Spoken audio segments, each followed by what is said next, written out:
এই চাপ সামাল দেওয়ার ক্ষমতা ইউনূস সরকারের নাই, তার পক্ষে এই চাপ সামাল দেওয়া সম্ভব না।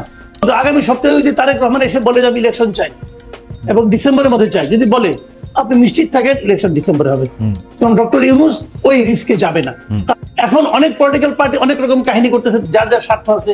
কেউ কেউ ভাবতেছে আমি আর কয়েকটা দিন সময় পেলে গুছাই নিতে পারবো, তবে আমার ধারণা এনসিপি মনে হয় ভাবে না। এনসিপি মনে বুঝে গেছে যে আর অনন্তকাল সময় দিলে যতই সময় বেশি পাবে ততই তারা ক্ষুদ্র থেকে ক্ষুদ্রতর হবে, ওই হোমিওপ্যাথি ডোজের মতো। হ্যাঁ, ওটাতে কোনো কাজ হবে বলে আমার কাছে মনে হয় না। এনসিপির আশা আকাঙ্ক্ষা মোটামুটি এখন শেষ।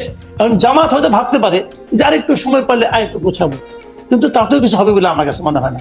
ইউনূস সাহেব যত তাড়াতাড়ি নির্বাচন দিবেন উনি তত কম বিতর্কিত হবেন। হাসিনা গভর্নমেন্ট ইউনূস সাহেবকে বেইজ্জতি করার চেষ্টা করছেন। 15 বছর প্রচেষ্টার পর উনি ইউনূস সাহেবকে যতটুকু বেইজ্জতি করতে পেরেছেন, আমি আপনাকে গ্যারান্টি দিয়ে বলছি এই দেশের মানুষের কাছে ইউনূস সাহেব তার এই 15 মাস ক্ষমতা থাকতে পারে, 15 মাসে তার দ্বিগুণ না 3 গুণ বেইজ্জতি নিজেই নিজেকে করে তারপর উনি যাবেন। ইউনূস সাহেব ভোটের মাধ্যমে আসুক না, আমার তো না নাই, ভোটের মাধ্যমে আসতে পারবে না। আপনি আমাকে বলেন ভোট ছাড়া গণতন্ত্র হয় এটা পৃথিবীর কোথায় আছে? আমার স্যার তো বললেন যে ভোট গণতন্ত্র, আমার স্যার তো বলছেন যে ভোটই গণতন্ত্রের একমাত্র উপায়, এটা ভাবলে তুমি ভুল করবা খালেদ। আচ্ছা, এটা একমাত্র উপায় না, দুই মাত্র উপায়টা কি আছে বলুক না আমাকে।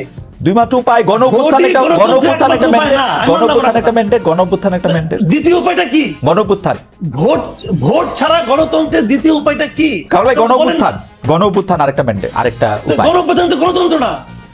গণঅভ্যুত্থান দিয়ে আমরা যাদেরকে বসাইছি তারা ক্ষমতায় থাকুক, এটা আমাদের চাওয়া, এটাই গণতন্ত্র। শুনেন, গণঅভ্যুত্থানটা হলো একটা শক্তি প্রদর্শনের খেলা। ডক্টর ইউনূস কি আমরা যে আন্দোলনের কথা বলি সেই আন্দোলনের চেতনাকে ধারণ করে? আমি তো মনে করি করে না।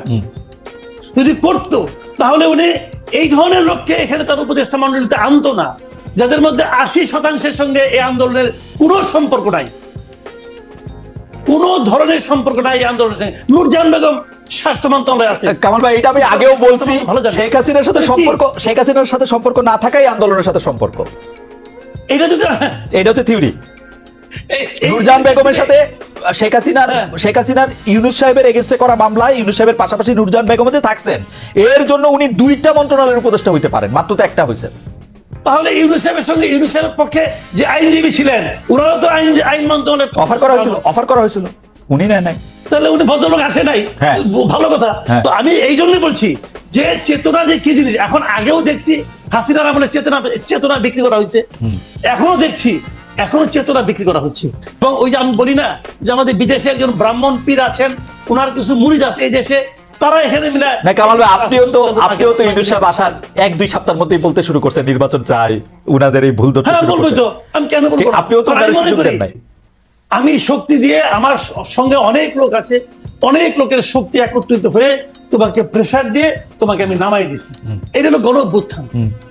আর গণতন্ত্র হলো সবচেয়ে যার শক্তি কম, যে নিরীহ মানুষটা সেও সঙ্গোপনে যে নিজের মতটা প্রকাশ করতে চায়, সেটা হলো গণতন্ত্র, সেটা হলো ভোট। আমি তো ভোটটা চাই যে সবচেয়ে যে লোকটা কখনোই রাস্তায় নামবে না, কিন্তু সে ভোটের দিন যে শান্তি মতো যে সে তার মতামতটা প্রকাশ করে দিয়ে আসবে, তার মতামতটাকে আপনি ইগনোর করবেন কোন বিবেচনায়? কামাল ভাই, পৃথিবীর কে করে, কোথায় করে? কামাল ভাই, একটু কমেন্ট বক্সের মধ্যে থেকে সাইমুম ইমতিয়াজ উনি বলছেন, খালেদ ভাই কমেন্ট বক্স পড়ছেন বোধহয়, দেশের মানুষ মনে প্রাণে ভীষণভাবে প্রফেসর ইউনূসকে চাচ্ছে, এক্ষেত্রে গণভোট করে তাকে ক্ষমতা রাখা যায় কিনা অতীতে জিজ্ঞেস করে দেখেন, জনগণের চাওয়াটা এমনই। আরেকজন অনেকবার লিখেছেন, খালেদ সাহেব কমেন্ট বক্স পড়েন, সাহস থাকলে। পড়লাম, সাহস আছে কিনা জানি না। কামাল ভাই অনেকেই ইউনূসকে চাচ্ছে, কিন্তু আমরা জানতে চাচ্ছিলাম যে কোন সংস্কার করাটা এই মুহূর্তে সম্ভব, উচিত এবং বাঞ্ছনীয়, আসলে যদি আমরা একজন ফেসিজম বা ফেসিস্ট নেতাকে ঠেকাতে চাই, কিছুটা কাটিয়ে যেতে চাই।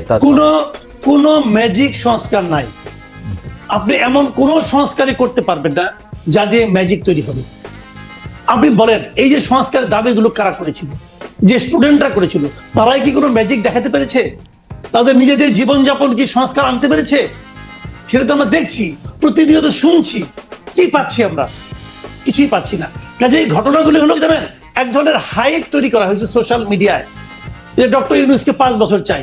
কেন চাই, কিভাবে চাই, কি কারণে চাই, কেউ বলতে পারে না। কিন্তু জনগণ তার মতামত দেওয়ার অবস্থায় এসছে কিনা, নাকি ওই সংস্কারগুলি না হলে জনগণ মতামত দিতে পারবে না, আবারও একটা ফেসিস্ট কাঠামোর মধ্যে দিয়ে আমাদের যেতে হবে? আমি অবশ্য ফেসিস্ট নন ফেসিস্ট, আমি আমার অবস্থাটা বলি, আমি সবসময় গণতন্ত্রের পক্ষে, আমি সবসময় নির্বাচনের পক্ষে, যে যা আসবে সে নির্বাচন দিয়ে আসুক, কিন্তু আমার প্রশ্ন আমি আপনাকে একটা কথা বলি, যে সংস্কারটা তারা করতে চাচ্ছে এটা নিয়ে কয়েকটা প্রশ্ন। একটা প্রশ্ন হলো যে তারা সংস্কার করতে যাচ্ছে, সংস্কারটা যারা করছেন তারা কি এই সংস্কার করার জন্য যোগ্যতম ব্যক্তি কিনা, একটা প্রশ্ন আছে। যে সংস্কার রিপোর্টগুলি হয়েছে এই রিপোর্টটা কি একটা অসাধারণ রিপোর্ট এক একটা হয়েছে কিনা, এটা নিয়েও আমার সন্দেহ আছে। তারপরেও আমি হাইপোথেটিক্যালি তর্কের খাতিরে, যেহেতু আমাদের স্যার আছেন, আপনার স্যার তো আমারও স্যার, যেহেতু আমাদের স্যার আছেন, আমি ধরে নিলাম উনি জার্নালিজমের টিচার হওয়া সত্ত্বেও একটা অসাধারণ সংবিধান প্রণয়নের জন্য সুপারিশ করেছেন। আমি এটাও ধরে নিলাম স্যারের প্রতি ছাত্রের এক ধরনের ইয়ের কারণে, পক্ষপাতিত্বের কারণে ধরে নিলাম। তাতেই কি, সেটাই কি আপনার রক্ষা কবচ হয়ে গেল স্বৈরাচার না আসার? আপনাকে আমাকে সিম্পল একটা এক্সাম্পল দিয়ে বলি, পৃথিবীতে যত মুসলমান আছে তাদের জন্য একদম মানে অলঙ্ঘনীয় গ্রন্থ কোনটা, সংবিধান কোনটা? কোরআন শরীফ। যে কোরআন শরীফের একটা অক্ষর পর্যন্ত এদিক সেদিক করা যাবে না। আপনি মুসলমান, আমিও মুসলমান, অন্য দেয়ালা বাদ দেন। আপনি যেভাবে কোরআনকে ফলো করেন আমি কি সেভাবে কোরআনকে ফলো করি? প্রত্যেকটা মুসলমানকে, ফিলিস্তিনের গাজায় যারা আছেন তারা যেভাবে কোরআনকে ফলো করেন, সৌদি আরবের মুসলমানরা কি সেভাবে কোরআনকে ফলো করেন? বই তো একটা, আল্লাহর বই একটাই তো ভাই। কাজেই বইয়ের মধ্যে কি লেখা আছে, ওই মহাগ্রন্থে কি লেখা আছে সেটা ইম্পর্টেন্ট না। ইম্পর্টেন্ট হলো সেই বইটা কারা ফলো করতেছে সেটা ইম্পর্টেন্ট। রাইট, আপনি কি সংস্কার করলেন সেটা ইম্পর্টেন্ট না, সেই সংস্কারটা কারা পালন করছে কারা করছে না সেটা ইম্পর্টেন্ট। আমরা ওই আগের হাসিনা সরকারের সংবিধানকে আমরা অনেক সমালোচনা করি তো, আচ্ছা বলেন এই যে এত সমালোচনা করি তারপরেও কি সেখানে লেখা আছে যে প্রাইম মিনিস্টার যেখানে যাবেন তার বোন সেখানে একই ধরনের প্রোটোকল পাবেন? লেখা আছে? নাই তো। শেখ হাসিনা তো এখানে শ্যাডো প্রাইম মিনিস্টার ছিল, এই দেশে ছিল নাকি? ছিল তো। উনি কি সংবিধান মেনেছিলেন? না, কিন্তু আপনাদের, আচ্ছা আপনি শেষ করেন তার বলি। আমি বলি আপনাকে, কোশ্চেনটা হলো কি, আপনি যদি ক্ষমতাবান না হন, যেমন ৭২-এর সংবিধান তুলনামূলক ভাবে আমরা অনেকে ভালো বলি, সেই সংবিধান কি শেখ মুজিবের মুখের উপর কেউ কোনো কথা বলতে পারতো? জিয়া রহমানের আমলে তার উপরে কেউ কোনো কথা বলতে পারতো? এইটা হলো ডিপেন্ড করে। আবার শাহাবুদ্দিন আহমেদ উনি তাকে তত্ত্বাবধায়ক সরকার প্রধান ছিলেন, ওই সময় জন্য কোনো কোনো ওরকম কোনো ক্ষমতাও ছিল, তাও তো অনেক কিছু করছে। বিষয়টা হলো ব্যক্তি, বিষয়টা হলো মানসিকতা, এবং ব্যক্তি কখন সঠিক কাজটা করে, যখন তার মধ্যে একদিকে থাকে ভালো মানুষই, আরেকদিকে থাকে ভয়। ভয়টাও থাকতে হয়। কিন্তু আমি মনে করি ২৪-এর যে গণ অভ্যুত্থান, এটার মাধ্যমে শাসক শ্রেণীর মধ্যে একটা ভয় ঢুকে গেছে যে এই কাজ আমার আর করা উচিত হবে না, করলে আমি ধরা খাইতে পারি, এইভাবে আমাকে অবাপতন হতে পারে। এই ভয়টাকে থাকতে থাকতে আমাদের উচিত ছিল একটা নির্বাচন করা। আমরা ইন্টেনশনালি সেই ভয়টাকে ভেঙে দিচ্ছি। এটা হচ্ছে গণতন্ত্রের জন্য সবচেয়ে বড় ভয়ঙ্কর। আপনি যেটা বলতেছেন আমার মনে হয় কামাল ভাই, আমিও সেই জায়গায় আছি, কিন্তু আমার কাছে মনে হয় যে ভয়টা শাসক শ্রেণী পাইছে, যে আমি যতভাবেই আমার ক্ষমতা সিমেন্টেড করি কিনা, একদিন সকালবেলা আমি নিজেকে দেখতে পাবো হচ্ছে ভারতের কোনো এক বেসমেন্টে। এই যে একটা ভয়, এই ভয়টা আরেকটু সংহত করার জন্যই কি আমাদের সংবিধানে কিছু মানে কিছু সংস্কার এই মুহূর্তে করা যায় কিনা, যেটা আসলে ফেসিস্ট হইতে একজনের বাধা দিবে? যোগ্যতার বিচার আমি করতে চাই না। বাংলাদেশে কে যোগ্য কে অযোগ্য, বড় বড় যোগ্য লোকেরাই ৮৫টা করে বই লেখছে শেখ হাসিনারে নিয়ে, বড় বড় যোগ্য লোকরাই তেল দিতে দিতে ফ্লোর পিছলা করে ফেলছে। আমরা আমাদের বড় বড় উপাচার্যদের দেখছি হত্যা দেয়া পায়ের কাছে পড়ে থাকতে, সাংবাদিকদের দেখছি কি করতে। তো যোগ্যতার বিচার আর কামাল ভাই করে আমরা কি করবো? নির্বাচন এই বছরের ডিসেম্বরের মধ্যে হওয়া উচিত এবং হওয়া সম্ভব, কিন্তু তারা অনেকে অনেক কিছু বলবেন।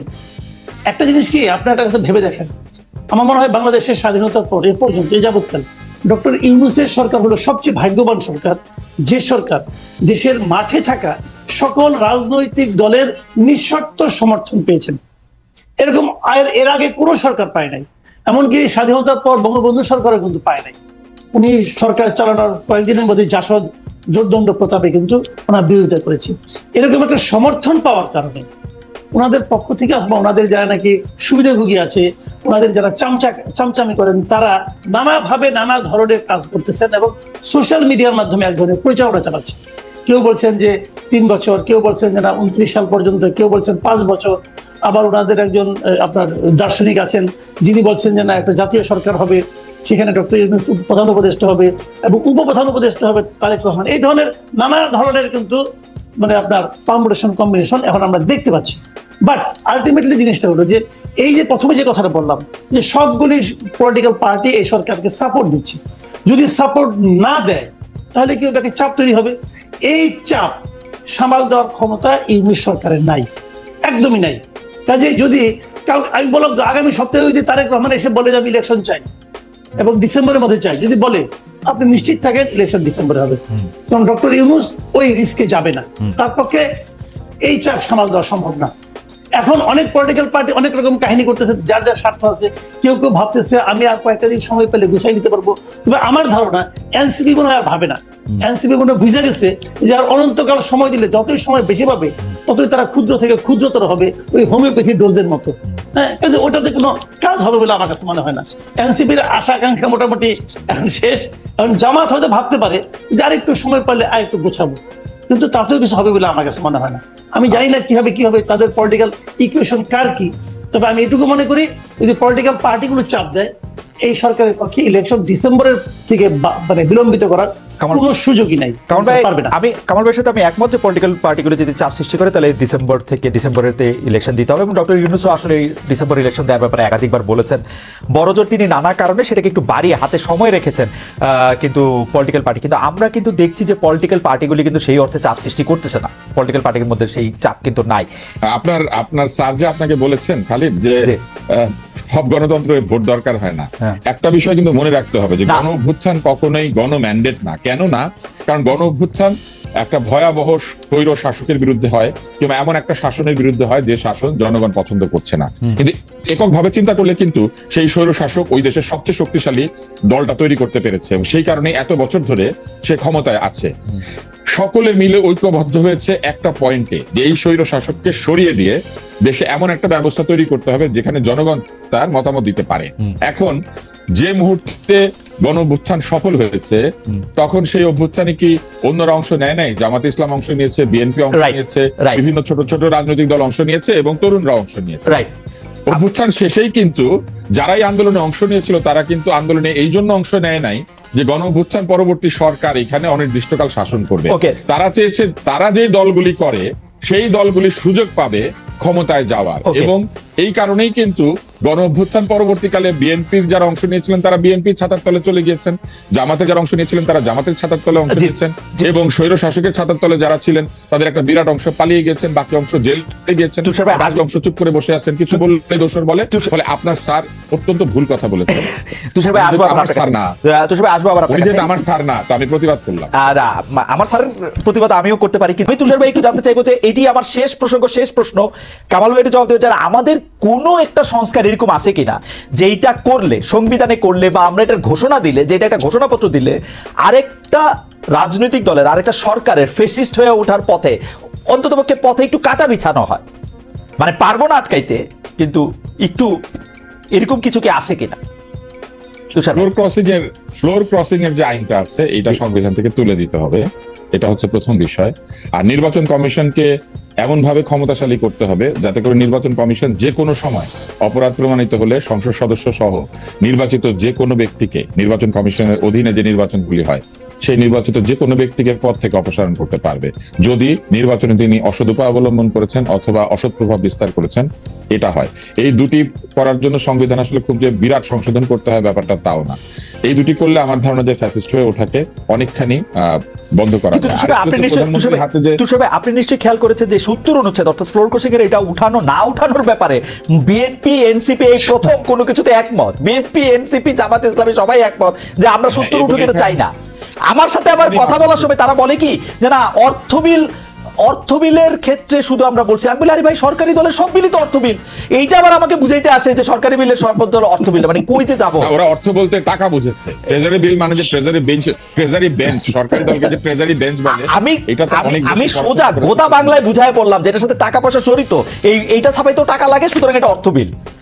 তাও ব্যাপারটা তো তা না। এবং তাহলে বুঝতেই পারছেন সংবিধান যারা বদলাতে চায়, ছুড়ে ফেলে দিতে চায়, তারা এরকম ছোট ছোট জিনিস নিয়ে আসলে সম্যক এবং 70-এর ব্যাপারে তারা সবাই একমত যে 70 থাকবে, 70 রাখতে হবে না। 70 আসলে রাখা একেবারে ঠিক না। এই সংবিধানের সবচেয়ে অগণতান্ত্রিক বিধান হচ্ছে 70 অনুচ্ছেদ। আমি আমার নেতা যদি পাগল হয়ে যায়, আমি তার বিরুদ্ধে ভোট দিতে পারবো না, কারণ আমার দল মনে করেছে তিনি হযরত। তো এইটা হলে তো বিরাট সমস্যা। এইটা যদি থাকে, যে কোনো কেউ স্বৈরাচারী হয়ে উঠতে পারে, এক। আর দুই হচ্ছে যেটি আমি বলেছি যে নির্বাচন কমিশনকে এমন ভাবে শক্তিশালী করতে হবে। এখন কিন্তু নির্বাচন কমিশন কোনো রায় দিতে পারে না, রায় দিতে আদালতের কাছে যেতে হয়। নির্বাচন কমিশন প্রার্থিতা বাতিল করতে পারে না, আদালতে গিয়ে লোকজন বসে থাকে। এটা কেন হবে? নির্বাচন সংক্রান্ত সকল কিছু নির্বাচন কমিশন সরাসরি করতে পারবে, এটা করা উচিত। আর নির্বাচনে অর্থ খরচ করলেই প্রার্থিতা স্থগিত হয়ে যাবে, বাতিল হয়ে যাবে, বন্ধ হয়ে যাবে। এটা করার জন্য কিন্তু এখন কোনো কিছু লাগে না ভাই। স্টারলিংক আনতে পারছেন, এখন জিপিএস স্যাটেলাইট দিয়ে শুধু যে ভূমি দেখে তা না, উপর থেকে ছবি তোলা যায়, কে কয়টা পোস্টার ছাপিয়ে ঝুলিয়েছে এটা আকাশ থেকে গোনা যায়।